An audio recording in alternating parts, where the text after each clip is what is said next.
एक प्रश्न पूछने के लिए दोबारा मैं आया। पहली दफा आपकी तबीयत कुछ नादुरुस्त थी, तो गौ माता इतनी पूजनीय है, ठाकुर जी ने पूजा की, माता जी ने पूजा की उसकी, तो कोई भेड़ बकरी ऊंट गट्टा कुछ आवारा दिखता नहीं है।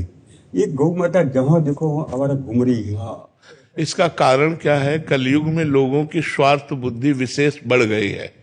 अर्थ प्रधान बुद्धि हो गई, धर्म प्रधान बुद्धि नहीं हुई। धर्म का ह्रास होने के कारण जो हमारा धर्म का मूर्तिमान स्वरूप गौ है, उसका तिरस्कार हो रहा है।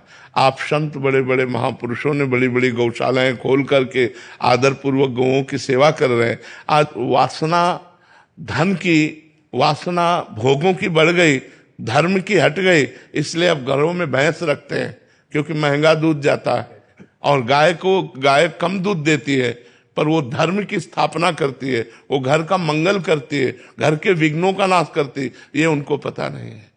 क्योंकि धर्म का ह्रास होता चला जा रहा है। कलयुग स्वार्थ बुद्धि बढ़ा रहा है। कलयुग में धन की बुद्धि बढ़ रही, धर्म की बुद्धि नहीं।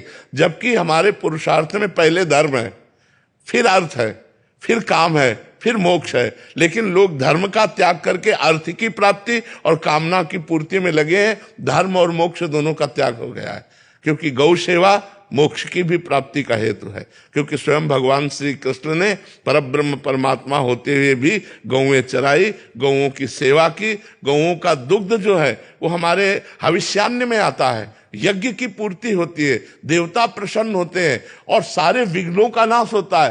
स्वयं भगवान के श्री अंगों में गौ का गोबर लगाकर और गौ की पूंछ से निर्विघ्नता का प्रमाण दिया जाता था। तो ये गृहस्थ लोग जो आज दुखी अशांत, भाई भाई में झगड़ा, पूरे घर में अशांति छाई, उसका कारण यही है, धर्म का लोप हो जाना। अगर एक गाय, एक बछड़ा, आंगन में बछड़ा कूद रहा है और गाय के गोबर से लिपा हुआ आंगन है और गौ के दूध से भगवान का भोग लग रहा है, तो सारे विघ्न नष्ट हो रहे हैं। लोग जान नहीं पा रहे हैं, लोगों की स्वार्थ बुद्धि हो रही महाराज, इसलिए हमारी गौओं की दुर्दशा हो रही है।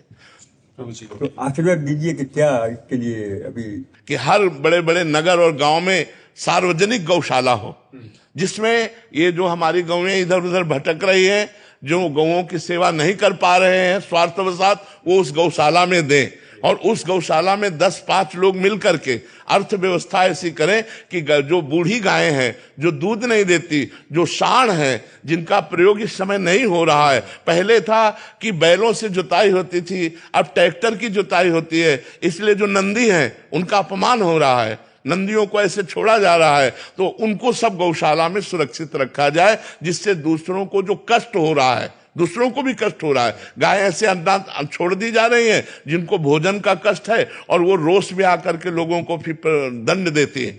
अगर छोटी छोटी गौशालाएं हर नगर में हो तो हमारी गौएं सुरक्षित हो जाएं, हमारी गौओं की सेवा हो जाए, तो हमारा राष्ट्र सुरक्षित हो जाए, राष्ट्र में विघ्न आना बंद हो जाए यदि गौएं सुरक्षित हो जाएं। जहां गौएं कटती हैं, जहां गौओं का निरादर होता है, वो राष्ट्र दुख से युक्त होता है। कभी अतिवृष्टि, कभी अनावृष्टि, नाना प्रकार की प्राकृतिक आपदाएं उस राष्ट्र को दुख देती रहती हैं। ऐसा चाहे जहां भी हो, तो जहां गौ हत्या होगी, जहां गौओं का अनादर होगा, वहां दैवी आपदा जरूर, उस प्रकृति वहां की कष्ट देगी उसको। गौ धर्म स्वरूपा है।